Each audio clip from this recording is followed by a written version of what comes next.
formación dentro de la parte, llamémosle, de estudios teóricos sobre poesía visual. Para mí una ponencia muy esperada, la de María Ángeles Hermosilla. De los méritos académicos de María Ángeles Hermosilla, catedrática de Teoría de la Literatura y Literatura Comparada, pues bueno, son suficientemente reconocidos, no solo en el ámbito de lo cordobés y en el ámbito nacional, sino que ya están siendo reconocidos por los requerimientos que se le hacen desde distintas universidades, sobre todo de Europa, ¿no, María Ángeles? Sí, pero también los latinoamericanos. Y los latinoamericanos. Que en Brasil, donde la poesía visual es muy potente, estuve el año pasado en 3 universidades, muy potente, y los latinoamericanos merecen en este sentido un lugar de primer orden, ¿eh? Así que no solo Europa. Toda su tradición de la poesía concreta, lógicamente. Bueno, pues sí es pertinente decir de ella que su interés por la poesía experimental le viene seguramente por 2 caminos. El primero de ellos es por la íntima amistad que tiene con poetas visuales que son para nosotros pues referencia máxima, como el caso de Antonio Gómez desde un principio, Eduardo Escala, Miguel Agudo, amistades de más de 30 años, con lo cual su contacto con la poesía visual le viene del conocimiento directo de los autores y de la traducción, que no es un postizo que esté aquí, porque además ella tiene editados varios ensayos sobre el experimentalismo poético. Decirte que muchas gracias, María Ángeles, que estáis aquí. Sabemos que estás constantemente constreñida por los compromisos que te circundan por todos lados y de todas partes, y yo te agradezco enormemente, todos te agradecemos enormemente que hayas podido tener este tiempo para dedicárnoslo a nosotros. Muchísimas gracias, Antonio, y a Silvia y a los organizadores. Y me siento muy honrada de estar aquí, precisamente porque en esta tarea que compartimos, donde damos pasitos en el conocimiento, que es de lo que se trata, me parece que aprender de los poetas y de los teóricos que están aquí, según he visto por el programa, me apetecía mucho, por eso he aceptado. Yo creo que es un lujo el conocimiento. Y por tanto, siempre que hay este tipo de actos, bien organizados y con la gente que me rodea, yo estaré honrada. Así que soy yo la que os doy las gracias de forma muy sincera. Mi ponencia o mi intervención es de tipo teórica, de reflexión acerca de estos límites de la poesía visual, y voy a intentar en la medida de lo posible constreñirme al tiempo, porque sí puedo decir es que he reflexionado sobre esto, he tratado de teorizar tan difícil las ideas, y bueno, voy a ofrecer una síntesis de todo lo que he trabajado desde que me invitasteis este verano sobre el tema. Lo primero que hay que decir es que frente a la tradición platónica, donde estamos, con el logocentrismo, ¿verdad?, y la separación de lo sensible y de lo inteligible, que ha dominado toda nuestra formación, la nueva hermenéutica, por el contrario, tiende a unir, a conectar estas 2 dimensiones, lo perceptivo y lo inteligible. Pero quizás sea dentro de la escuela de Constanza, que me ha interesado muchísimo. El año pasado estuve precisamente en la universidad, en el despacho de Jaus. Es precisamente esta escuela de Constanza, con sus autores Jaus y Isser, que conocen algunos, los que han puesto más el acento en esta teoría de la interpretación desde la unión de lo sensible y lo inteligible. Una dimensión que, por otra parte, frente a la teoría de la recepción bien conocida, es donde la crítica ha profundizado menos. Pues bien, sobre todo será Isser quien, basándose en la fenomenología, el concepto de intencionalidad de su maestro Husserl, y de los presupuestos de la Gestalt, la teoría de la percepción, la psicología de la percepción, Husserl y la Gestalt, presenta una teoría donde la recepción de los contenidos verbales y de los conceptuales se asocian indisolublemente. Una fructífera relación que se muestra de forma evidente en la poesía experimental. Y a la que, con excepción de algunos casos, los estudiosos no le han concedido la atención que merece. Los de arte, porque trata de lo verbal. Los de filología, porque trata de lo visual. Y ahí estamos a mitad de camino intentando algunos dilucidar y mostrar y teorizar, si podemos, en último lugar, acerca de este fenómeno. Sin embargo, lo sensible y lo inteligible unidos, como he dicho antes en el comienzo de mi intervención, proporcionaría, y no solo en la Edad Media, como ha dicho Javier, sino en el momento actual, donde hay que alfabetizar en otros sentidos que se dicen por ahí, ¿verdad?, a nuestros conciudadanos, donde lo sensible y lo inteligible unidos podrían abrir pasos en el conocimiento, que es lo que se echa hoy en falta. Y es que quizá, aunque ahora estamos en la lingüística cognitiva y la poética cognitiva, como bien sabe mi compañero Berdych, a partir de las teorías de Lakoff y de Langacker, sin embargo, esta manifestación que aflora desde la Escuela de Constanza ha sido muy poco estudiada, por eso me he detenido en ella. Como veremos, para la Escuela de Constanza, ver y comprender supone interpretar los objetos exteriores, ya sean imágenes, objetos reales o textos, da igual. En ambos casos, la recepción no es pasiva, sino que antes de llevar a cabo un movimiento de observación, de inducción, provocado por el exterior, imagen o texto, vamos al encuentro del objeto con esquemas ópticos, primero en lo visual, o con esquemas conceptuales, cognitivos, que tenemos arraigados desde nuestra formación, que son verdaderos horizontes de expectativas que proyectamos sobre la realidad, ya sea objeto visible o texto, los cuales confirmarán o refutarán nuestras hipótesis de lectura del mundo, que nos chocaría, ¿verdad?, o de lectura del texto o de la percepción. Así pues, textos visuales y verbales se rigen por reglas hermenéuticas similares, son las mismas. No hay una hermenéutica para la obra de arte y otra hermenéutica para la filología. Y la recepción de uno y otro conlleva una actividad siempre de conocimiento, una actividad cognitiva. Si la lectura verbal origina imágenes mentales, en cuanto leemos una novela, imágenes mentales que hacen visible intelectivamente lo que no se puede mostrar fácilmente y accesible al conocimiento, por eso decimos que la literatura forma, como sabéis los profesores, como sabemos los profesores, porque forman parte de nuestras, al leer, ese desencadenamiento de imágenes mentales son construcciones nuestras, no de otro, nuestras. Y por tanto, todo lo que tiene que ver con nuestra actividad, con la concepción que hacemos, como saben bien los artesanos, abre al conocimiento, no nos lo dan hecho. Y además esas imágenes mentales, a partir de los textos, construcciones nuestras, se construyen a partir de nuestro conocimiento de las cosas, pero también abriéndose a otra a partir de lo que ofrece el texto, a otras posibilidades. Si eso es así en el texto verbal, en la lectura perceptiva conduce, al contrario, al concepto. O sea, de lo sensible vamos al concepto y de lo inteligible vamos a las imágenes.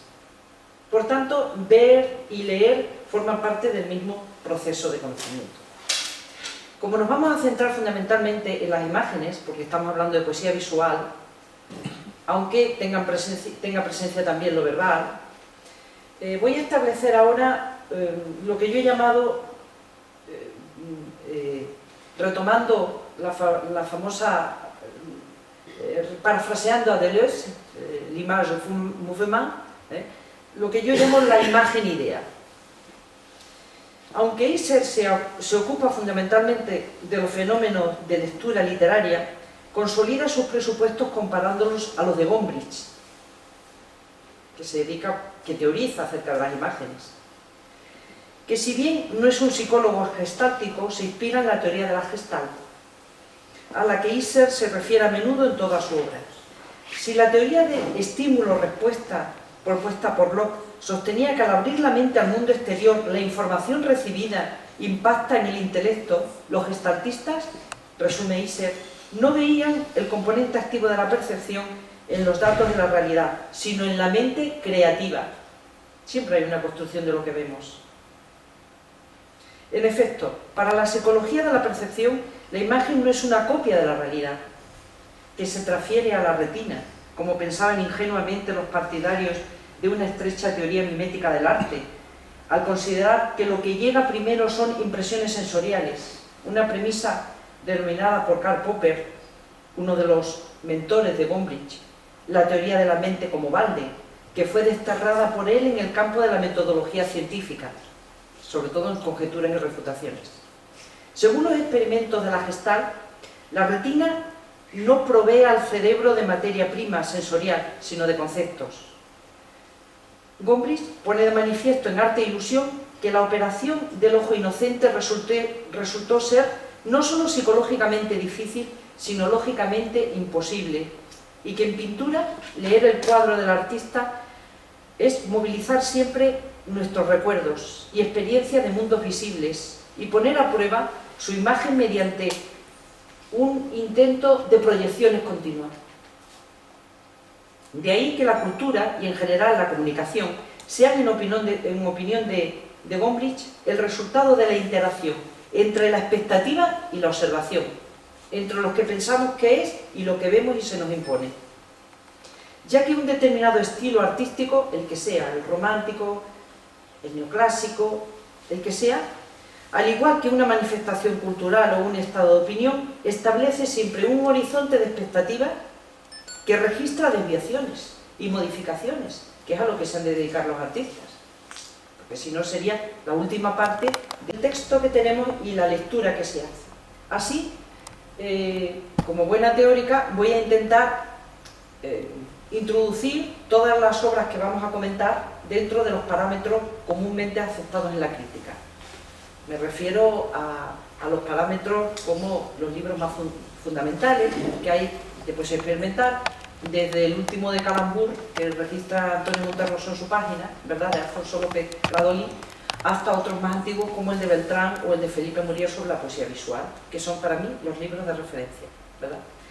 Pues, y también el de Rafael Morales, que habla en general de Rafael Morales, el hijo del poeta de los poemas del Toro, que tiene un libro dedicado también a la poesía experimental. Bueno, pues empecemos con Félix. Eso es. Rafael Morales, el padre, el de los poemas del Toro. Entonces, dentro de la crítica se ha dado en llamar letrismo, en primer lugar. Igual que poesía concreta, poesía semiótica, y todas estas obras voy a intentar, la clasificación, insisto, no es mía. El mío eso es la reflexión que hago a partir de eso, pero los esquemas ya funcionan como verdaderos horizontes de expectativa. Pues bien, en el primer caso, de letrismo, tenemos un poema visual de uno de los maestros. Empecemos por los maestros, ¿no? Brossa. Ante este ejemplo de poesía letrista, me refiero al primero, bueno, a ver, estoy aquí de medio lado, habría que ver primero.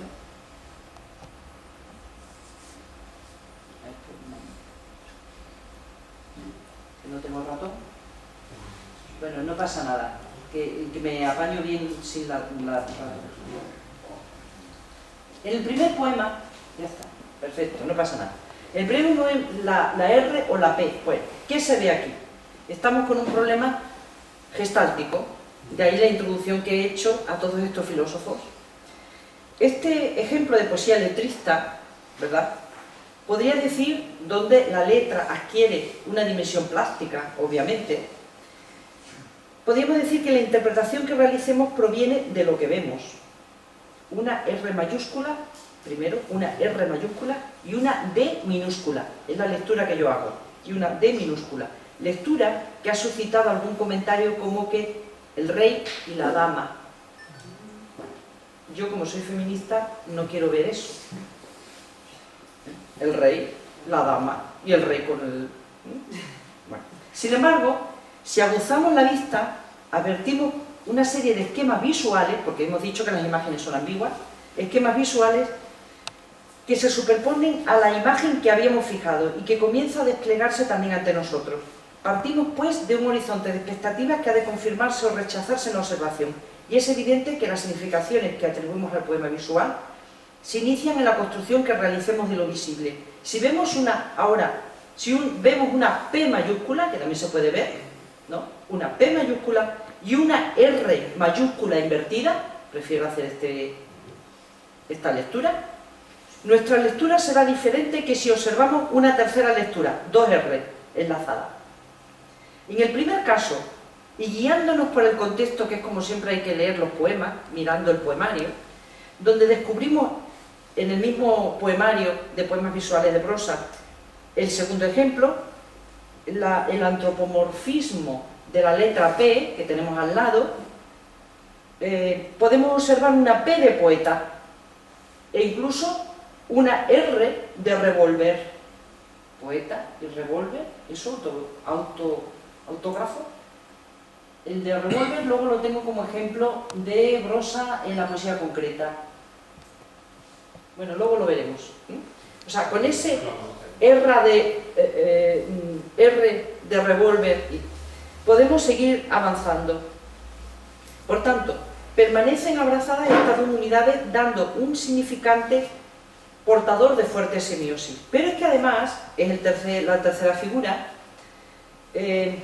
¿por qué descartar otra hipótesis de lectura? Si vemos dos R unidas, tratamos ahora de centrarnos en la figura basada en un juego de espejos, dos R unidas. Y esa presencia implícita del espejo no es quizás la imagen narcisista por excelencia del autorretrato. Imagen, la del autorretrato, que confirmaría nuestra lectura basándonos en otro poema, Sorra, Sorra, escrito por Brosa con letra a mano. La firma normalmente, salvo ahora que es una firma digital, ha de ser autentificada. Confirmaría, pues, la idea de un autógrafo, poeta, poesía, como revólver. De modo que el ejemplo de Brosa muestra cómo hay un ver y leer que interactúan continuamente y que pone de manifiesto el proceso de comprensión de las imágenes.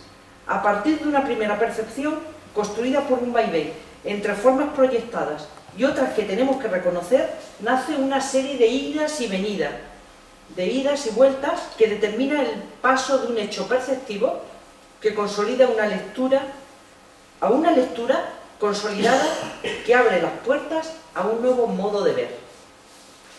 En el siguiente ejemplo, voy a ir un poco deprisa porque si no me como el tiempo.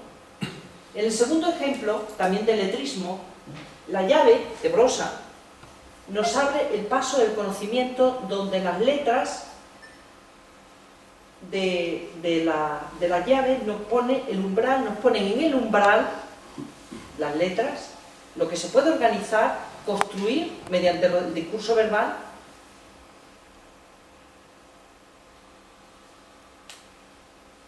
y cómo nos puede abrir el lugar del conocimiento.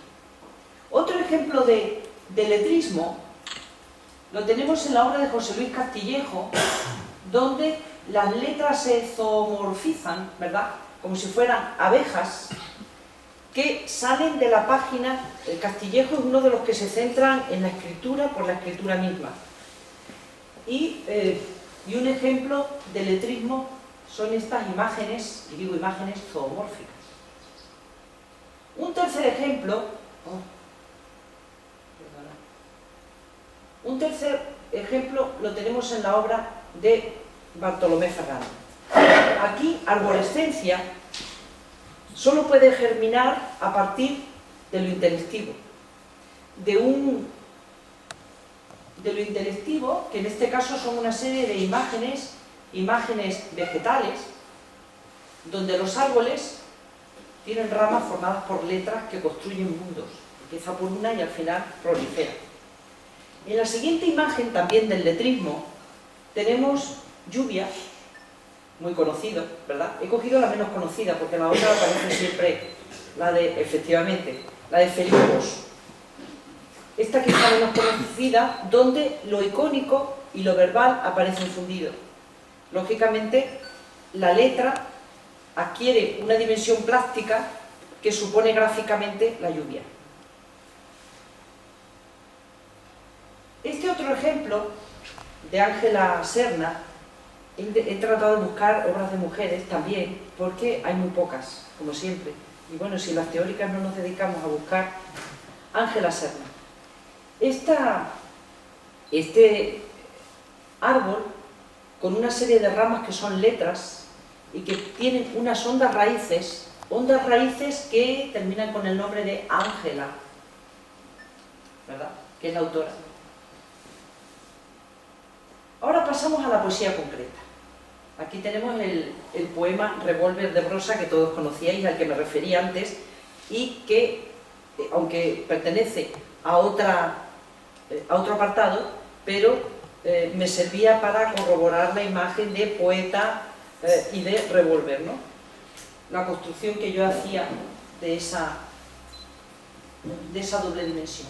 El siguiente poema, es de Fernando Millán, mitograma, del año 78, donde una mano en alto, signo de prohibiciones, el año en que está compuesto, 1978, aunque estábamos ya en la transición, pero bueno, con Arias Navarro no había mucha transición a la libertad, aunque había muerto Franco, pero bueno, ya sabemos, ¿no? Entonces escribe un alto donde se puede también leer anagramáticamente e incluso Sartre. Esos juegos anagramáticos que están presentes también en los emblemas, etcétera, permite, frente a la prohibición, una apelación al receptor, las estructuras apelativas de Husserl, una apelación a la transgresión. Estos dos ejemplos muy interesantes de Eduardo Escala. Eduardo Escala es un poeta que no quiere considerarse experimental, porque es un poeta, yo me atrevería a decir, si no estuviera tan codificado el término mística, ¿verdad?, que nos remite a los autores de siempre, yo diría que es un autor profundamente espiritual, místico, por eso él no quiere situarse en la parte experimental. Muy influido por la filosofía zen, por autores como Clara Janés, con el que tiene vinculación, etc., construye esta imagen, este texto visual, donde se unen los contrarios. En el primer caso, la lectura, morir, vivir, a través de una contraposición de los dos. Esta idea de la contraposición luego lo veré, como lo ofreceré como final de fiesta, porque está en toda su obra, la unión de los contrarios. Y en la poesía concreta la palabra pierde la hilación, igual que en el letrismo la letra tenía una dimensión plástica, que la letra se fosilizó con la imprenta, antes no la tenía, antes en los libros miniados tenían una dimensión artística, con la imprenta se fosiliza, ¿no?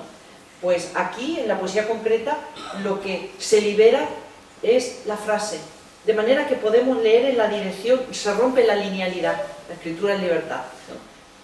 Evidentemente de fondo está Marinetti, en primer lugar, y los futuristas. Por tanto, ese vivir y morir se libera de la linealidad, y así podemos ir de arriba a abajo, de derecha a izquierda, de horizontal a vertical, componiendo a través de las letras una nueva frase donde morir, vivir o morir vivir, morir, que confluyen en el centro. O sea, están enlazados.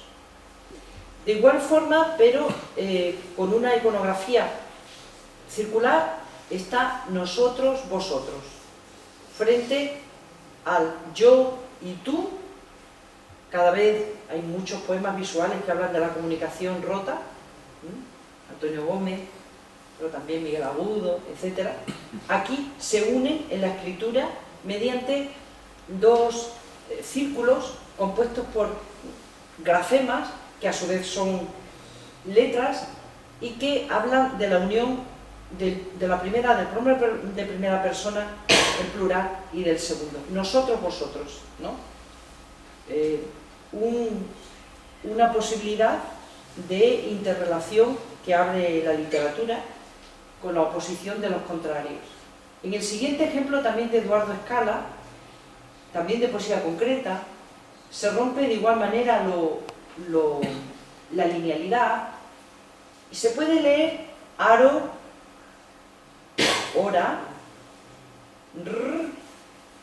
oro, aro, hora, oro, pero oro, oración, o quizá el que ara para el oro, para lo lucrativo, incluso el que ora también, a lo mejor, lo lucrativo. Bueno, eso ya no voy a hacer yo. El receptor es el que construye, a partir de este simple ejemplo, lo que le interese, ¿no? Bueno, este otro ejemplo de Francisco Pino, por Dueñas, que tiene el siguiente poema. Castilla es inquietud verbal, quiero decir, pero muy quieta. Una mujer tumbada en una cama y cielo. Vamos a ver. La figura femenina, donde hay una letra capitular, la C, que domina el poema, parece reproducir una mujer acostada y en actitud tranquila, sedente o yacente, pero en definitiva en una actitud tranquila. Cómo adopta la postura que adoptan las piernas, parece una actitud tranquila, repito. Sin embargo, contrasta, rompe enseguida nuestro horizonte de expectativas, porque Castilla, es decir, la I, el alargamiento de la letra, de la vocal I, que introduce, que es la que supone, la que se alarga a lo largo del poema, introduce un grito de horror, que además aparece con una T, su punto culminante, aparece en la T que adopta la forma de la cruz, lo religioso. Bueno, es una obra de Pino. Ahora tenemos un poema actual.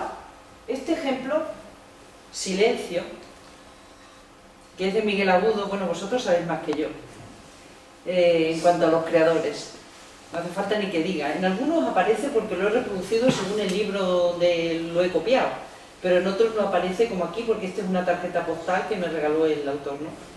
Bueno, este ejemplo podía entrar dentro del letrismo plenamente, pero yo prefiero dentro de la poesía concreta, porque aquí también la linealidad se rompe. Ahí, ya sabéis que esta clasificación, esta tipología de la poesía visual, que yo he seguido, porque vengo de la academia, de la universidad, y claro, hay que seguir, aunque sea luego para dinamitarlo, pero hay que partir de lo conocido de los esquemas, ¿no? Y por eso he citado los autores de los que me baso en esta clasificación. Pero Silencio se puede leer de dos formas, o bien de arriba abajo o de abajo arriba. Luego, por tanto, también rompe la linealidad y por eso lo he metido dentro de la poesía concreta. Pero al mismo tiempo que exige una doble lectura, Silencio, mirándolo hacia arriba o dando la vuelta y abajo. También tiene este tipo de procedimiento Eduardo Scala en su libro Cuaderno del Agua. Es muy utilizado por Eduardo Scala. Y dando juegos inéditos como hembra, hombre, Adán, Eva, hora, aro, laúd, en fin.